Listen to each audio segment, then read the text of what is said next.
À l'heure de la guerre en Ukraine, c'est une arme indispensable pour une puissance militaire, affirme Sébastien Lecornu, le ministre des Armées, dans les colonnes du Parisien aujourd'hui en France ce matin. La France va se doter d'un nouveau porte-avions nucléaire français. Nouvelle génération, regardez ces images de synthèse.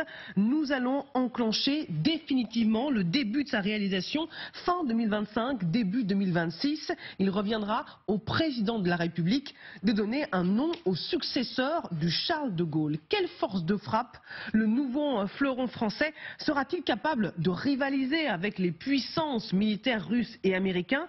C'est ce que nous allons voir avec nos spécialistes en plateau, le lieutenant-colonel Vincent Arbarutier, historien militaire, docteur en sciences politiques, Arlette Chabot qui nous a rejoint, soyez la bienvenue Arlette, Patrick Martin-Génier, spécialiste des questions européennes, et Pierre Ménat, diplomate, ancien conseiller Europe de Jacques Chirac et d'Alain Juppé. Avant de vous entendre, Mathieu Karman, je me tourne vers vous, présentez-nous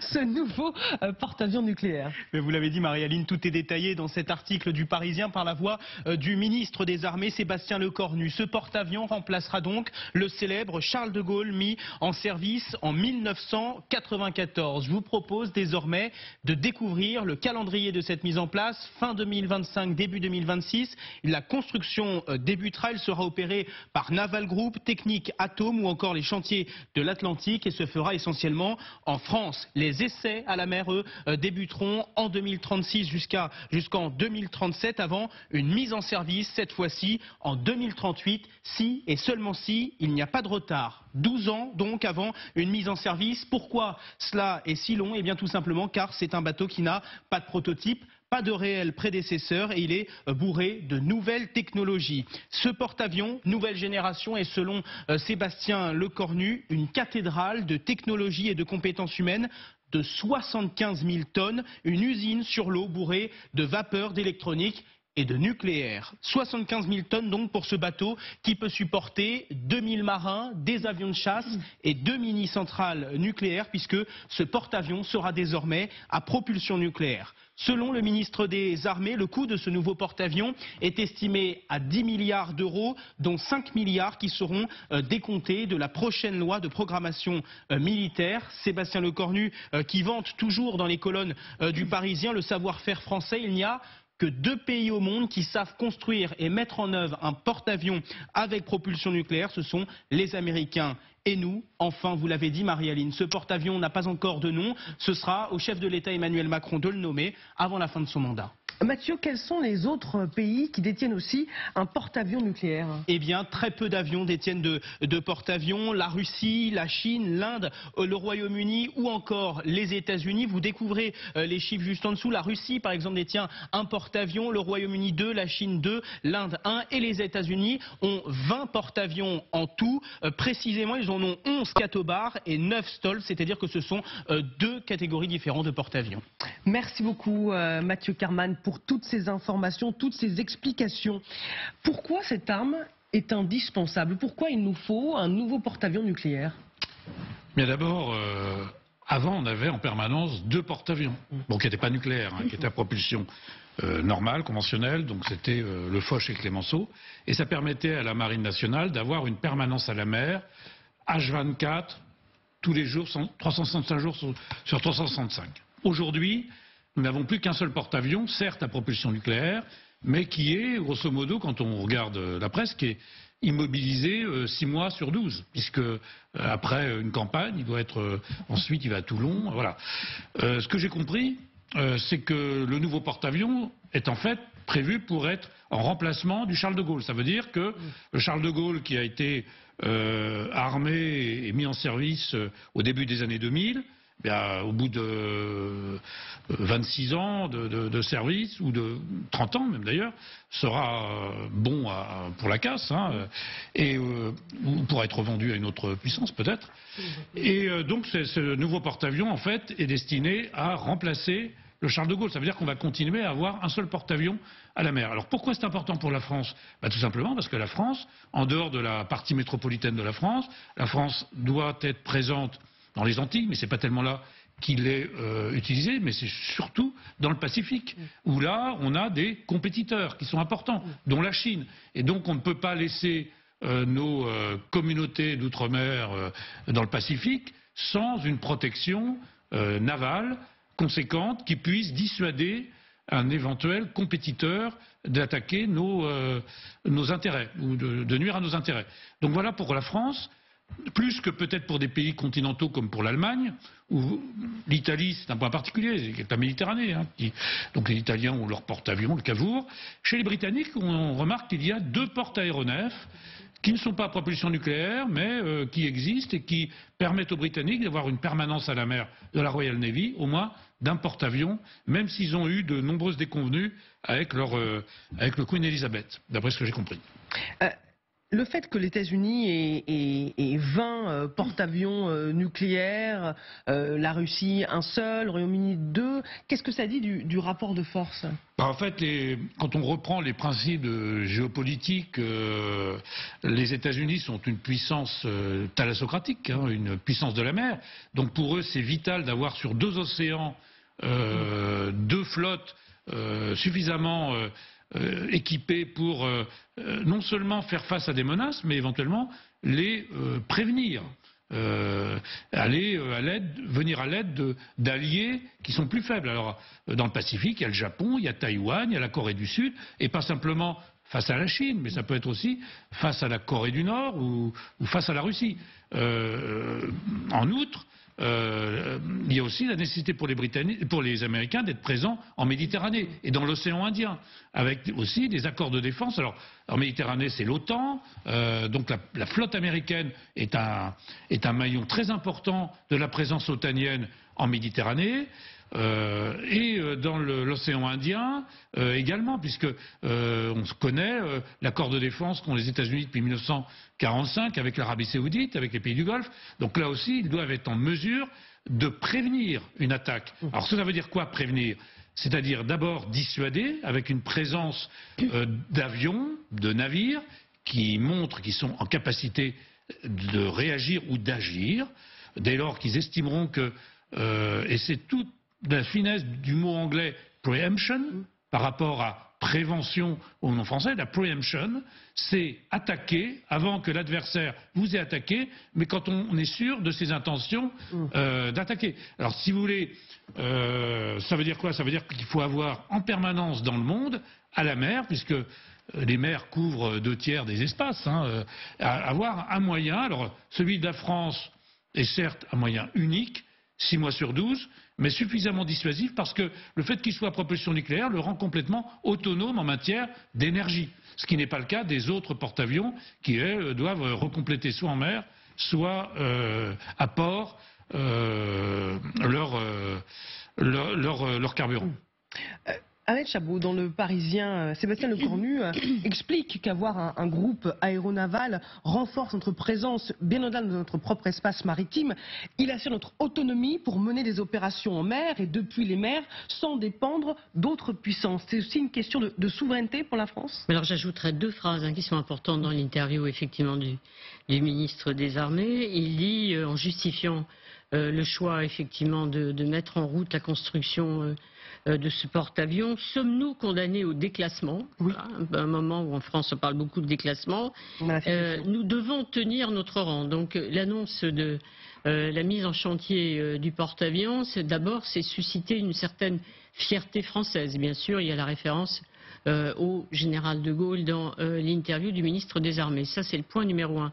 Point numéro 2, ça entre dans, bien sûr, on l'a dit, dans le budget de la défense et la loi de programmation militaire qui sera bientôt discutée au Parlement. Je ne suis pas sûr que sur tous les bancs de l'Assemblée, il y ait un énorme enthousiasme pour non seulement le budget, non seulement la loi de programmation, non seulement pour effectivement le porte-avions. Je crois de toute façon qu'il y a un moment ou un autre, il faudra que le président redevienne vraiment le président et parle aux Français de la nécessité justement de cette loi de programmation militaire, de la nécessité de l'investissement. Ça veut dire reparler globalement de la situation aujourd'hui en Europe. On a répété pendant des dizaines d'années qu'on était effectivement en train de toucher les dividendes de la paix. Il faut toujours rappeler ça, parce qu'on a été élevé dans la chute du mur, la fin de l'histoire et toutes ces choses, et donc la baisse des budgets de la défense qui n'était pas justifiée.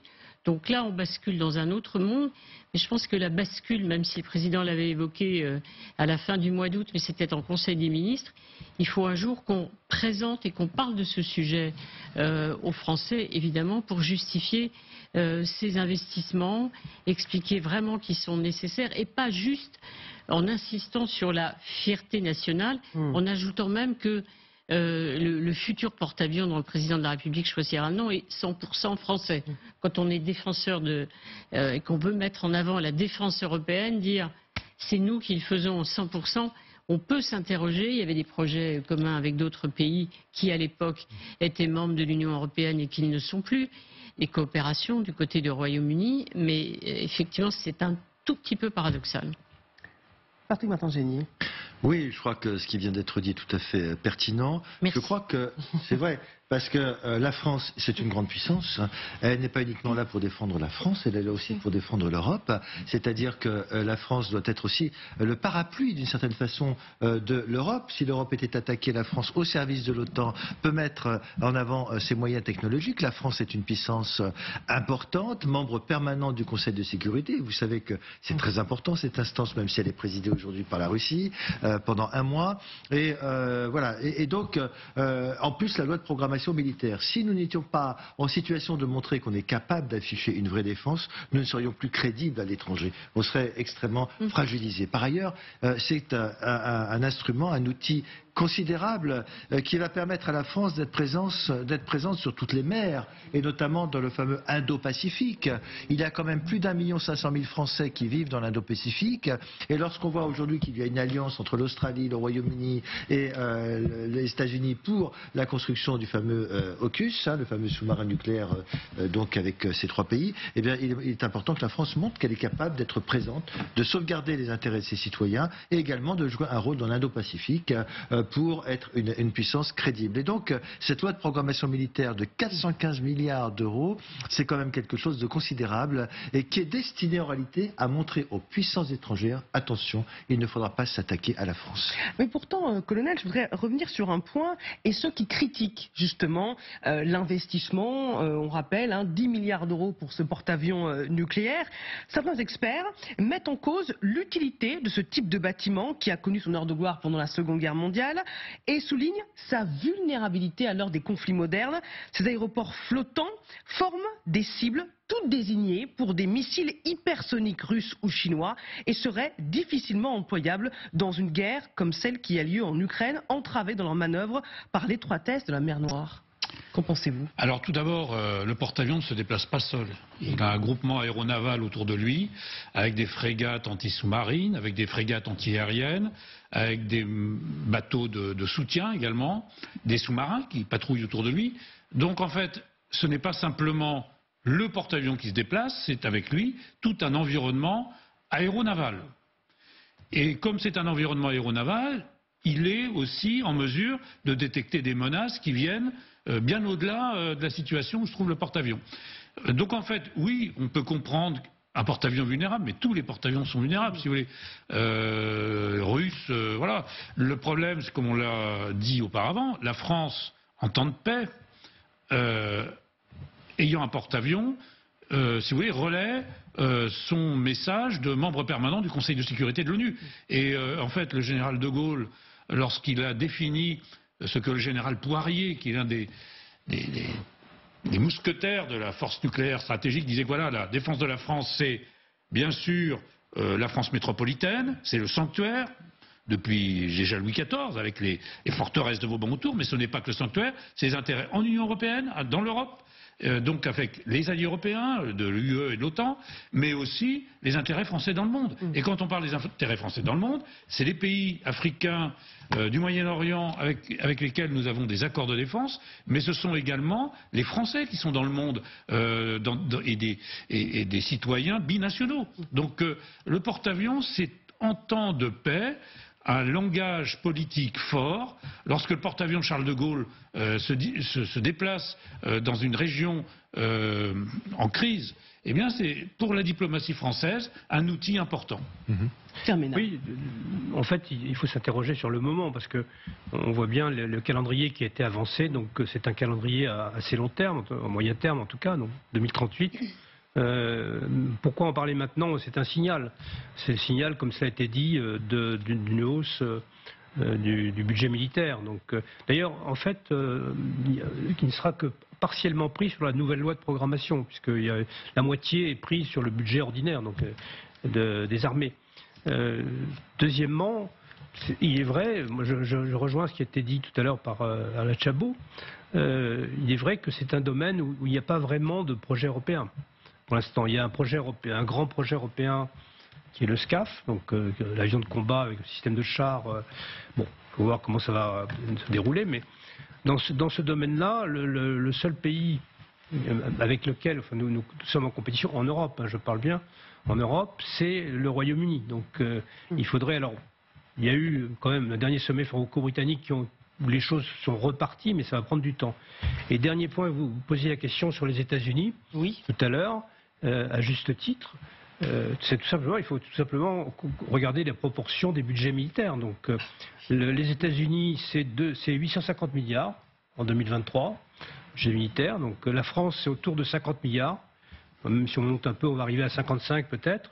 Et la Russie, d'ailleurs, à Ciel, c'est 65 milliards. C'est-à-dire que ce n'est pas un budget très important, celui de la Russie. Vous restez avec nous à suivre le document de la semaine. Nos reporters, au péril de leur vie, sont allés dans une ville où les civils, les secouristes, les reporters n'ont plus le droit d'aller tellement la ville est dangereuse. Avdiivka, dans le Donbass, tellement bombardée qu'elle risque d'être rayée de la surface de la Terre. Ensuite, nous vous parlerons de ces faucons du Kremlin, les ultra-guerres qui poussent Vladimir Poutine à recourir à l'arme nucléaire pour pouvoir regagner du terrain en Ukraine. A tout de suite. Votre programme avec Groupe Verlaine, installateur de panneaux solaires Thomson, garantie 25 ans. Groupe Verlaine, connectons nos énergies.